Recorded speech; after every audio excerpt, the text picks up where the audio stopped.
নমস্কার শ্রোতা বন্ধুরা, গল্প কথার আসরের আজকের বৈঠকে যোগদান করার জন্য আপনাদের সবাইকে অশেষ ধন্যবাদ। আমি রুদ্র দত্ত। আজকে এই ভূত চতুর্দশী এবং হ্যালোউইনের সপ্তাহান্তের কাছাকাছি পাঠ করব প্রেমেন্দ্র মিত্রের ভূত শিকারী মেজকর্তার আরেকটি গল্প। আগেও যেরকম বলেছি, লজ্জার সঙ্গে জানাতে বাধ্য হচ্ছি, মেজকর্তার গল্পগুলি কোনটি ঠিক কবে কোন পরম্পরায় লেখা হয়েছিল তা সঠিক বলতে পারি না। তবে গল্পগুলির মধ্যে অন্য গল্পের যেসব উল্লেখ আছে তার থেকে মনে হয় এই গল্পটি মেজকর্তাকে নিয়ে লেখা প্রেমেন্দ্র মিত্রের দ্বিতীয় গল্প হতে পারে। আরম্ভ করছি আজকের পাঠ, প্রেমেন্দ্র মিত্রের ভূত শিকারী মেজকর্তার গল্প মাথায় চন্দ্রবিন্দু।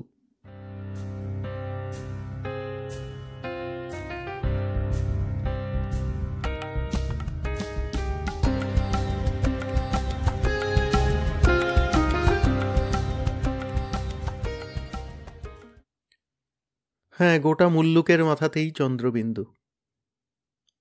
কিন্তু সে বৃত্তান্ত বলার আগে মেজকর্তার কথা একটু বলে নিতে হবে। মেজকর্তা মানে সেই মেজকর্তা যাঁর ছেঁড়া খোঁড়া হলদে হয়ে আসা পাতার খেরো খাতাটা লাল শালুর একটা ফালিতে পুঁটলি বাঁধা অবস্থায় কলকাতায় দক্ষিণ থেকে উত্তরের সবচেয়ে লম্বা পাড়ির বাসের একটা বেঞ্চিতে ভিআইপি রোড ছাড়িয়ে এয়ারপোর্টে যাবার রাস্তায় বেওয়ারিশ হিসেবে পাওয়া গিয়েছিল। যারা বেঞ্চির উপর পুঁটলিটা পড়ে থাকতে দেখেছিল, আমি তাদের একজন। বাসে তখনও যারা ছিলেন তাদের কেউ যখন পুঁটলিটা নিজের বলে দাবি করেননি, তখন বাইরের চেহারা দেখে আর ভেতরটা টিপে টিপে বের করার চেষ্টা করে পুঁটলিটা খুলে ফেলতে দোষ নেই বলে সাব্যস্ত হয়েছিল। 5 জনের সাক্ষাতে খুলে তার মধ্যে ওই বেরঙা তেলচিটে ছেঁড়া খোঁড়া এলোমেলো আলগা পাতার খেরো খাতাটা দেখবার পর পুঁটলিটা সম্বন্ধে কেউ আর উৎসাহ বোধ করেনি। আর আমি একটু নেড়ে চেড়ে দেখে নাম ঠিকানা কিছু পেলে সেখানে পাঠিয়ে দেব বলে কথা দিয়ে খাতাটা তখনকার মতো বাড়িতে নিয়ে যেতে চাইলে আপত্তি হয়নি কারো। খেরো খাতাটা বাড়িতে নিয়ে এসে আমি যে ঘাঁটাঘাঁটি করার দায় নিয়েছিলাম সেটা নেহাত নিঃস্বার্থ পরোপকারের প্রেরণায় কিন্তু নয়। বাসের মধ্যেই খাতাটা পুঁটলি থেকে বার করার সময় তার ছেঁড়া সব আলগা পাতার একটা দুটো কথা আমার চোখে পড়ে গিয়েছিল, আর সেকেলে হাতের ধাঁচে লেখা সে কথা কটাই মনটাতে একটু রহস্যের সুড়সুড়ি দিয়েছিল লাগিয়ে। পুঁটলি বাঁধা খেরো খাতাটা বগল দাবা করে বাড়ি নিয়ে যাবার আগ্রহটা তাই ছিল অত বেশি। বাড়িতে এসে খাতাটা ঘাঁটাঘাঁটি করবার পর বাসের মধ্যে প্রথম পাওয়া সুড়সুড়িটা নেহাত মিথ্যে ছিল না বলেই অবশ্য প্রমাণ পেয়েছি। কষ্ট করে এ বেয়াড়া পুঁটলিটা বাড়ি বয়ে আনা পণ্ডশ্রম হয়নি। তবে যতদূর পর্যন্ত খাতাটার মর্মোদ্ধার করেছি তার মধ্যে এ খাতার মালিকের কোনো নাম ঠিকানার হদিশ কিন্তু মেলেনি। পাওয়ার মধ্যে পেয়েছি মেজকর্তা বলে একটা নাম আর তাঁর বাতিকের বৃত্তান্ত, কিন্তু তিনি কবেকার কোথাকার কি জাত কুলশীলের মানুষ তার কিছুমাত্র আভাসও মেলেনি। তা না মিলুক, তাঁর বাতিকের বৃত্তান্তই 16 আনার উপর 18 আনা। বাসে খেরো খাতার পুঁটলি খোলবার সময় দু একটা কথা যা হঠাৎ চোখে পড়েছিল সেগুলোর রহস্যের সুড়সুড়িতে ফাঁকি ছিল না। সত্যি আশা যা জেগেছিল তা মিটেছে। কথা কটা কি জাতের যে ছিল তা এতক্ষণে কারো ধরে ফেলতে আর বোধহয় বাকি নেই। হ্যাঁ, তার একটা হলো গায়ে কাঁটা, আর একটা অশরীরী, আর বাকিটা একেবারে সোজাসুজি ভূত শিকার। মেজকর্তার খেরো খাতা আগাগোড়া শুধু ভুতুড়ে গল্পে ভরা। সেসব ভুতুড়ে গল্পও একেবারে সৃষ্টি ছাড়া।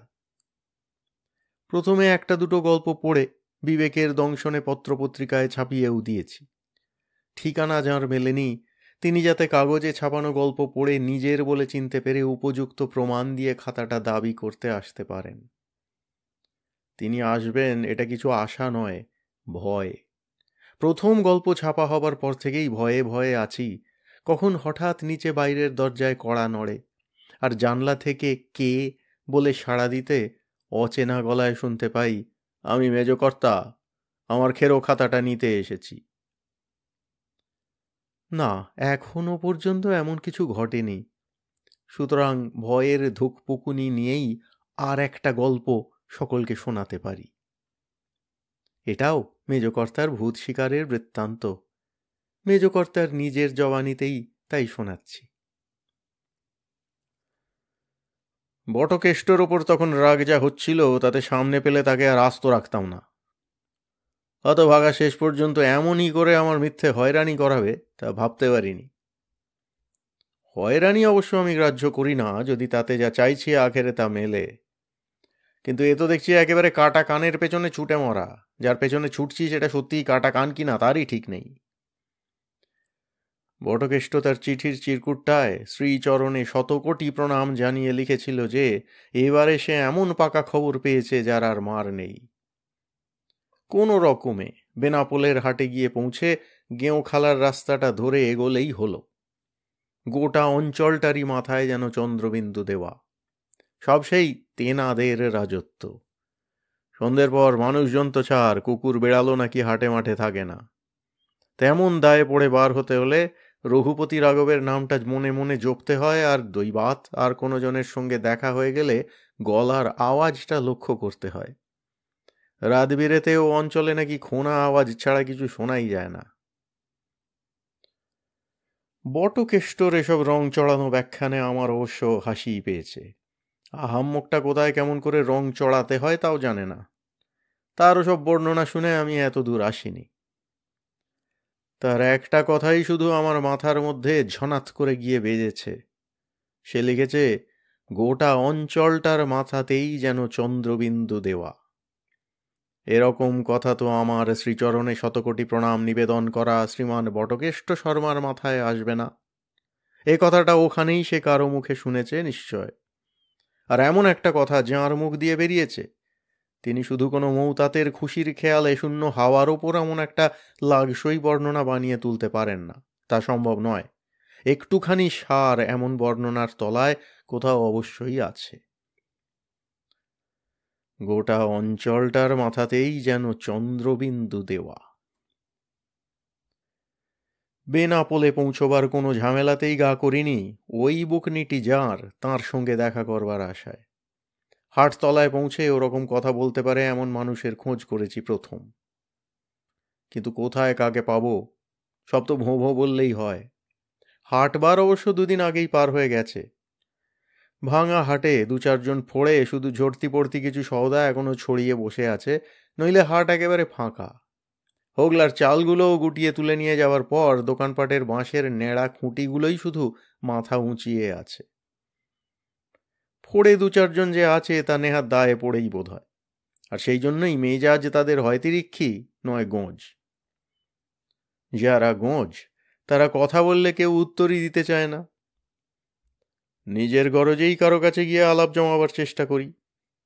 তার বিছানো সওদাগুলো দেখে নিই অবশ্য তার আগেই। সর্ষের দানা, পোস্ত, হলুদ, তিল এইসব নিয়েই তার বেসাতি। আলাপটা তার ওপরই চালাতে হবে। তবে প্রথমে গায়ে পড়ে আপনার জন হয়ে উঠে একটা মন গড়া সমস্যার পরামর্শ চাইলাম। ও ভালো মানুষের পো, এখানকার মানুষজন যেন কেমনতর। পথে জ্বরে পড়ে হাটবারে পৌঁছতে পারিনি, তাই আর হাটবার পর্যন্ত থেকে যেতে চাই। তাই এই কদিনের জন্য একটা আস্তানার একটু খবর কেউ দিতে চায় না। এখানে চটি কি ধর্মশালা বলে তো কিছু নেই।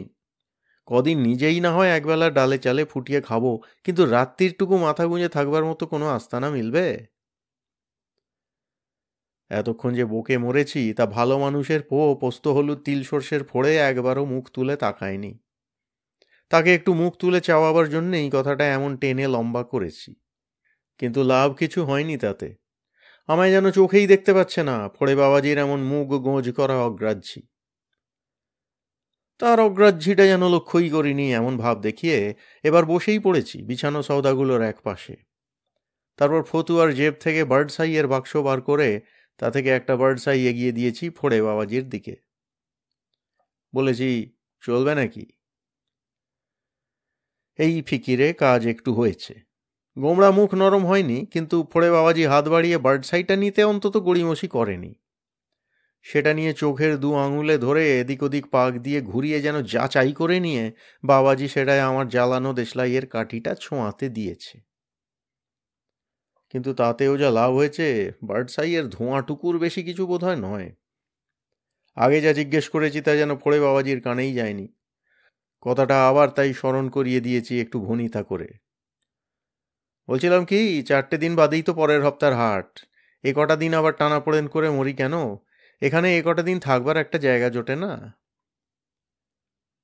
জবাব এবার মিলল, কিন্তু এ আবার কিরকম জবাব?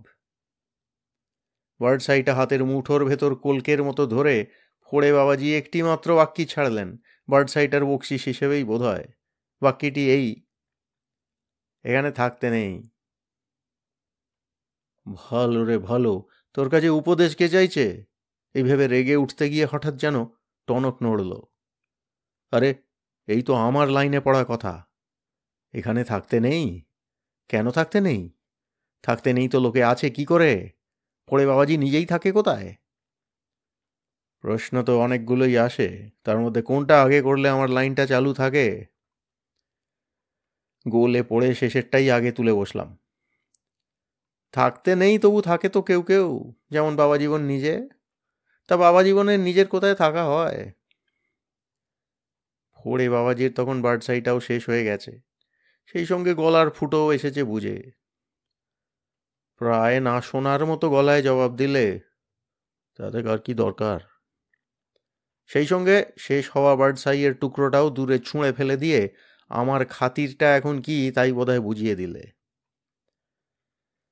এখানে বসে গায়ে পড়ে আলাপ করার চেষ্টা করে আর লাভ নেই, তাই উঠেই পড়লাম। এবার আর কি করা যায়? গোমড়া মুখের কাছে এই খাতিরের পর তিরিক্ষি বাবাজির কাছে যে কি খিচুনি শোনা যাবে তাও জানাই আছে। তবু দোনামোনা হয়ে ভাগ্যিস একবার কাছে গিয়ে কথাটা পেড়েছিলাম। জবাবটা যেমন আঁচ করেছি তেমনই এলো অবশ্য। প্রথমে দাঁত খিঁচিয়ে বেশ চিড়বিড়িয়ে উঠে তিরিক্ষি বাবাজি বললে, না না, থাকবার জায়গা টায়গা জানি না। আমি মরছি নিজের জ্বালায়, আর আমার 3 কেলে সম্বন্ধী এসেছেন আমার সঙ্গে রসিকতা করতে। উনি বেনাপোলের হাটে থাকতে চান। একেবারে তেলাকুচো বাটা মাখানো গলাটা শুনেই চলে আসতে গিয়েও কিন্তু থমকে দাঁড়াতে হলো। তিরিক্ষি বাবাজি বলছে কি, এ দাঁত খিঁচুনির ভেতর যেন একটা কি অন্য ইশারা আছে। ইশারাটা তিরিক্ষি বাবাজির কথাটা শেষ হতেই ফুটে বেরোলো। বাবাজির শেষ টিপ্পনিটা হলো, অত যদি চন্দ্রবিন্দুর শখ তো এখানে কেন? কলিমুদ্দির সবার হলেই পারেন। কে কলিমুদ্দি? তার কিসের সবারই? চন্দ্রবিন্দুর শখ বলতে আমি যা শুনে ছুটে এসেছি তাই বোঝাচ্ছে কি? এসব কিছুই জানবার আর উপায় নেই। আমায় দাঁত খিঁচুনিটুকু দিয়েই ফোড়ে বাবাজি তখন তার ঝোলাঝুলি গুটিয়ে পাশে দাঁড় করানো বাঁশের ছোট ঠেলাটায় তুলতে শুরু করেছে। ঠেলাটা নিজেই কোথায় ঠেলে নিয়ে যাবে কে জানে। আমার দিকে কিন্তু ভ্রুক্ষেপ নেই। জবাবের জন্য বার কয়েক মিথ্যেই সাধাসাধি করে শেষ পর্যন্ত চুপ করে গেলাম। যা করবার নিজেই এবার করব। আর কিছু না হোক, চন্দ্রবিন্দুর নাম তো একবার শুনেছি। এখন কে কলিমুদ্দি, কেমন তার সবারই হওয়া, সারা রাত জেগে তাই অন্তত দেখব। অনেক পোড়ো ভিটেতে রাত কাটিয়েছি, উদম মাঠ ময়দানে শুয়ে থেকেছি সারা রাত। কিন্তু বেনাপোলের হাটতলা না ঘর না ঘাট, না ভিটে না মাঠ। সেই জন্যই ছমছমে অস্বস্তির ভাবটা অনেক বেশি। ভাঙা হাটেরই আজ ছিল শেষ দিন। সন্ধে হওয়ার অনেক আগেই গোঁজ আর তিরিক্ষি দুই ফোড়েই তলপি তলবা গুটিয়ে সরে পড়েছে। সব একেবারে খাঁ খাঁ। তার উপরে একেবারে উদম মাঠ না হয়ে একটুখানি মানুষজনের গন্ধ লেগে থাকা ব্যাপারীদের ফেলে যাওয়া ঘরগুলোর নাঙ্গা বাঁশের খুঁটিগুলোর দরুন জায়গাটা কেমন যেন, হ্যাঁ ঠিক লাগসই কথাটাই পেয়েছি, কেমন যেন মাথায় চন্দ্রবিন্দু লাগানো। জনমনিষ্ঠিত কোথাও নেই, একটা কুকুর বেড়ালো কোথাও দেখা যাচ্ছে না। ফাঁকা হাটের এক কোণে গোলদারদের একটা টিনের গুদম ঘর, আড় করা বাঁশের হুড়কো আর তালা দিয়ে বন্ধ করা। দমকা উত্তুরে হাওয়া মাঝে মাঝে তারই গায়ে ধাক্কা খেয়ে মাথার টিনের চাল কাঁপিয়ে একটা অদ্ভুত গোঙানি গোছের শব্দ তুলে যাচ্ছে।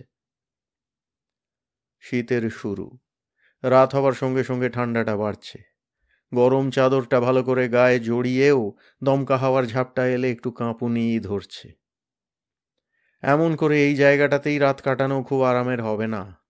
রাত্রে ঘুমোবার ইচ্ছে থাকলে উত্তরে হাওয়ার ঝাপটা এড়াবার জন্য উদম ঘরটার দক্ষিণ দেওয়াল ঘেঁষেই শুতে হবে। কথাটা মনে করেই নিজেকে একবার চাপড়াতে ইচ্ছে হলো। শুয়ে ঘুমিয়ে রাত কাটাতেই এখানে এসেছি নাকি? এখন খোঁজ করতে হবে তো কলিমুদ্দির। সবারই হতে হবে তার গাড়ির, তবেই চন্দ্রবিন্দুর স্বাদ মিটবে। কিন্তু কোথায় করব কলিমুদ্দির খোঁজ? সে খোঁজ কি হাটতলায় চাদর জড়িয়ে বসে থেকে মিলবে? তার কি গাড়ি, কেমন গাড়ি, কিছুই জানি না। তবু সবারই হওয়ার গাড়ি যখন, তখন তা তো এই হাটতলার ওপর নয়, রাস্তাতেই চলবে। খোঁজ করতে হলে সেই রাস্তাতেই করতে হয়। কিন্তু তাই বা কোথায় করব ভেবে তো কুল কিনারা পেলাম না। বেনাপোলের হাটতলায় আসবার তো এই একটাই রাস্তা। বাজারঘাটে খেয়া পার হবার পর মাঠ, বন, বাদাড়ের ওপর দিয়ে ক্রোশের পর ক্রোশ প্রায় হাড়গোড় ভাঙা এক গরুর গাড়িতে যে এসেছি, তাতে দূরে প্রায় লিলি করা একটা দুটোর বেশি গাঁও চোখে পড়েনি। কলিমুদ্দির গাড়ি কি সেখান থেকে আসবে? তাছাড়া আসবেই বা কোথা থেকে? আর সেসব গাঁ থেকে এসে নির্ঘাত গরুর গাড়ি ছাড়া আর তো কিছু হতে পারে না। সেই গরুর গাড়ির সওয়ারি হলেই চন্দ্রবিন্দুর শখ মিটবে? বিশ্বাস হোক না হোক, সে গাড়ির আশাতেই বসে থাকতে হবে। তবে গরুর গাড়ি ছাড়া আর কিছু যখন হতে পারে না, তখন রাস্তায় গিয়ে না দাঁড়ালেও বোধহয় চলবে। চারিদিকে শীতের কুয়াশা নেমে যেমন ঘুটঘুটে অন্ধকার, তেমনই সব একেবারে নিস্তব্ধ। কলিমুদ্দির গরুর গাড়ি তো আর লাটবেলাটের ল্যান্ডোবগি নয়। চাকার ক্যাঁচক্যাঁচানিতে এসে পৌঁছবার অনেক আগে থেকেই জানান দেবে নিশ্চয়। এই কথা ভেবে চাদরটা মাথা পর্যন্ত আরো ভালো করে মুড়ি দিতে না দিতেই হঠাৎ ও কি! হ্যাঁ, গাড়িরই শব্দ, কিন্তু ক্যাঁচক্যাঁচানি তো নয়। এই যে স্পষ্ট ঘোড়ার খুরের নালের খটখটাখট। কলিমুদ্দি ঘোড়ার গাড়িই চালিয়ে আসছে তাহলে? কোথা থেকে, কেমন করে তা সম্ভব, সেসব ভাববার তখন আর সময় নেই। তাড়াহুড়ো করে চাদর সামলে রাস্তায় গিয়ে দাঁড়ালাম। ঠিক বাজারঘাটের দিক থেকেই শব্দটা আসছে। জোড়া ঘোড়ার পায়ের খটখটাখটের সঙ্গে পুরনো নড়বড়ে গাড়ির ঝরঝরে আওয়াজ। গাড়ির তলায় ঝোলানো মিটমিটে আলোটাকেও দুলে দুলে এগিয়ে আসতে দেখলাম। হাতটা তুলে দাঁড়িয়েছিলাম, কিন্তু গাড়িটা যেন নিজে থেকেই থামল। বেশ কাছে এসে দাঁড়ালেও অন্ধকার কুয়াশায় গাড়িটা ভালো করে দেখা যাচ্ছে না। কুয়াশার গায়েই যেন একটা ঝাপসা কালো ছোপ পড়েছে মনে হচ্ছে। গাড়িটা ঝাপসা হলেও কানে আওয়াজ এবার যেটা এলো, সেটা একেবারে স্পষ্ট। কেরায়া যাবেন কর্তা? কেরায়া? প্রথমটায় একটু চমকে উঠলেও বেশ ব্যস্ত হয়েই তারপর জানালাম, হ্যাঁ হ্যাঁ, কেরায়া যাব। তুমি, মানে তোমার নাম কি কলিমুদ্দি? হ্যাঁ কর্তাবাবু। তা আপনি যাবেন কোথা? তাই তো, কোথায় যাব এখন বলি? গাড়ির ওপর গাড়োয়ানের আসনে কলিমুদ্দিকে একটু ভালো করে লক্ষ্য করবার চেষ্টা করে আমতা আমতা করে বললাম, আমি যাব মানে আমার একটু ওই কি বলে। বুঝেছি কর্তা। কলিমুদ্দি আমায় ফ্যাসাদ থেকে বাঁচালে। জায়গার নামটা মনে করতে পারছেন না? ওরকম ভুল সকলেরই হামেশা হয়। তা আপনার কোনো ভাবনা নেই, আপনি গাড়িতে চড়ে বসুন, ঠিক জায়গায় আপনাকে পৌঁছে দেব। হ্যাঁ, এই চন্দ্রবিন্দুর দেশের মতো কথা বটে। কিন্তু না জেনে ঠিক জায়গায় পৌঁছে দেবে তুমি? অবাক যেমন তেমনই খুশিও হয়ে বললাম, তা তুমি যাচ্ছিলে কোথায়? আগে কর্তা, আমি তো সামনে বাগেই যাই। জবাব দেবার ধরনে আমার প্রশ্নটা কলিমুদ্দির খুব পছন্দ হয়নি মনে হলো। তাড়াতাড়ি তাই সামলে নিয়ে বললাম, ঠিক আছে, ঠিক আছে, সামনে পেছনে যে বাগেই যাও, আমায় পৌঁছে দিলেই হলো। তোমার ভাড়া কত দেবো এখন বলো? সে আপনার যেমন খুশি দেবেন। একটু অধৈর্যই যেন ফুটে উঠল কলিমুদ্দির গলায়। এখন গাড়িতে ওঠেন তো? হ্যাঁ হ্যাঁ, উঠছি। গাড়ির পা দানে একটা পা তুলেই বললাম, কিন্তু ভাড়াটা আগে ঠিক করে নেওয়াই ভালো কলিমুদ্দি, তাহলে পরে আর গোলমাল হয় না। তুমি কত চাও তাই বলো। কত চাই বলবো? কলিমুদ্দির মুখখানা তো দেখা যাচ্ছে না, কিন্তু গলায় যেন একটু হাসির আভাস পেলাম। পয়সা কড়ি কিছুতেই তো আমার কাজ নেই কর্তা। আপনি বরং যা আপনার দরকার নেই তাই আমায় দেবেন বকশিস বলে। যা আমার দরকার নেই তাই দেব? এ তো বড় মজার কথা।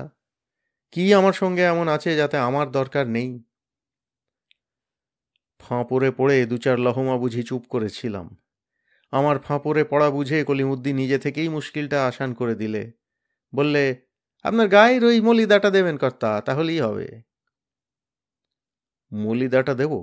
বলে কি কলিমুদ্দি? এই শীতে মলিদাটাই আমার অদরকারি জিনিস হলো নাকি? কিন্তু এমনিতেই সময় অনেক গেছে। মলিদা নিয়ে কিছু বলতে গেলে আরও দেরি হয়ে যায়। কিছু না বলে গাড়ির ভেতর তাই চড়ে বসলাম। বসবার সঙ্গে সঙ্গে কলিমুদ্দির ছিপটির আওয়াজও পেলাম গাড়ির ওপর থেকে, সেই সঙ্গে জোড়া ঘোড়ার নালমাধা ৮ পায়ের খটখটাখটও। বাইরেটার চেহারা যেমন হোক, কলিমুদ্দির গাড়ির ভেতরটার কিন্তু খুঁত ধরবার কিছু নেই। বসবার গদি বেশ পুরু আর নরম। গাড়ির গায়েও চারিদিকে কাঁধ পর্যন্ত গদি আঁটা, তাতে হেলান দিয়ে ঘুমিয়ে নেওয়াও যায় একটু। গাড়ির দোলানিতে তেমনই একটু তন্দ্রার ভাব এলেও কিছুতেই ঘুমোবো না বলে তখন ঠিক করেছি। সারাক্ষণ জেগে সব কিছু আমার খেয়াল করা চাই। চোখে দেখবার অবশ্য কিছু নেই। গাড়ির দুদিকের দরজার ওপরকার খড়খড়ি দুটোই শুধু খোলা। তা দিয়ে গাড়ির চাকার আর ঘোড়ার পায়ের শব্দ কানে এলেও চোখে কিছুই দেখবার নেই। শুধু অন্ধকার আর অন্ধকার, যেন অন্ধকারেরই স্রোত দুদিক দিয়ে বয়ে যাচ্ছে। বয়ে যাচ্ছে তো যাচ্ছেই, তার আর কোনো অদল বদল নেই। কিন্তু এ কি? হঠাৎ যেন হুঁশ ফিরে পেলাম। গাড়ির চাকার শব্দ কই? কই জোড়া ঘোড়ার ৮ পায়ের খটখটাখট আর মাঝে মাঝে কলিমুদ্দির ছিপটির আওয়াজ? তার বদলে ঝমঝমা ঝমে কি মুষলধারে বৃষ্টির শব্দ। সেই শব্দই কি আর সব কিছু ছাপিয়ে উঠেছে? কিন্তু বৃষ্টি আরম্ভ হলো কখন? পৌষ মাসের গোড়ায় এমন আকাশ ফুটো করা বৃষ্টি আবার হয় নাকি? মুষলধারে বৃষ্টির মধ্যেই বাইরের অন্ধকার বেশ একটু ফিকে হয়ে আসছে বুঝতে পারছি। রাত কেটে তাহলে ভোর হয়ে আসছে। মাঝখানে সারা রাত আমি তো তাহলে অঘরে ঘুমিয়েছি দেখছি। কখন বৃষ্টি এসেছে, কখন গাড়ি থেমেছে, কিছুই টের পাইনি। কতক্ষণ গাড়িটা থেমে আছে? গাড়ি থামিয়ে কলিমুদ্দি করছেই বা কি? কলিমুদ্দি, কলিমুদ্দি! ভেতরের ডাক কলিমুদ্দির কানে পৌঁছচ্ছে না বোধহয়। বৃষ্টিটা ধরে গিয়ে দিনের আলো বেশ ভালো করেই ফুটছে এখন। কলিমুদ্দিকে ভালো করে ডাকবার জন্য জানলা দিয়ে মুখ বাড়ালাম। মুখ বাড়িয়ে একেবারে তাজ্জব। কোথায় কলিমুদ্দি? শুধু কলিমুদ্দিই নয়, গাড়িতে ঘোড়াগুলোও তো জোতা নেই।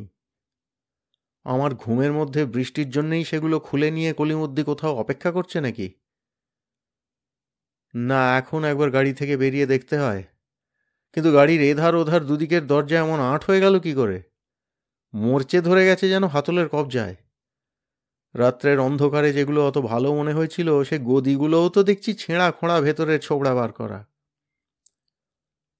কোনো রকমে লাথি মেরে পায়ের জোরে দরজা খুলে বেরিয়েও পড়লাম। বেরিয়েও অবাক, গাড়িটা কোথায় পড়ে আছে? রাস্তায় পড়ে আছে।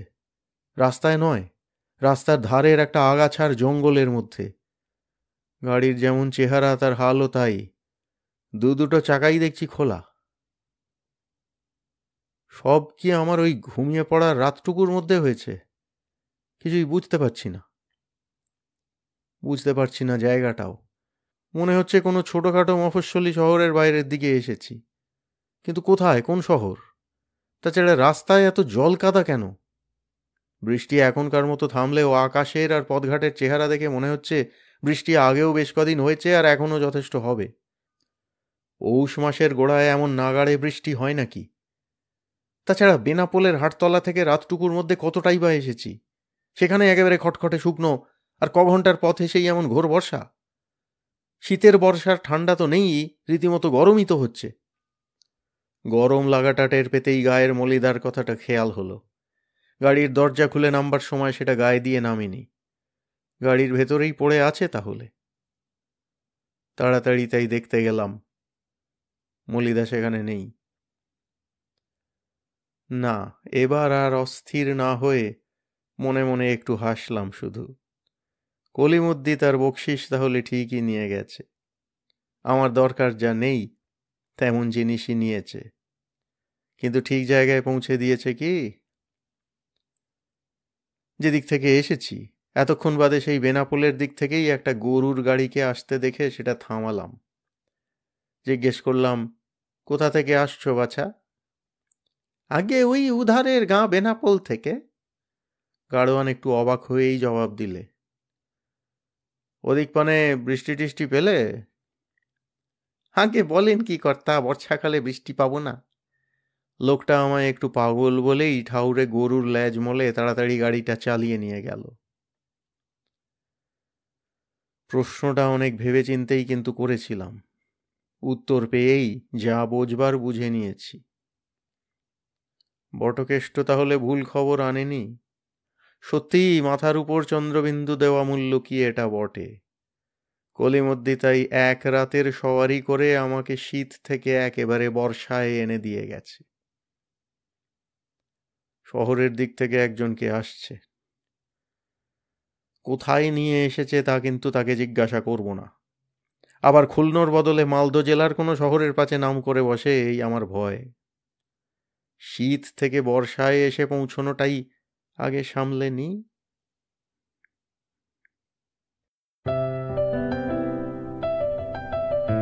আপনাদের মতামত আমাদের জানাতে ভুলবেন না কিন্তু শ্রোতা বন্ধুরা। আমাদের ওয়েবসাইট golpokothar.asor.org GOLPOKOTHARASOR.org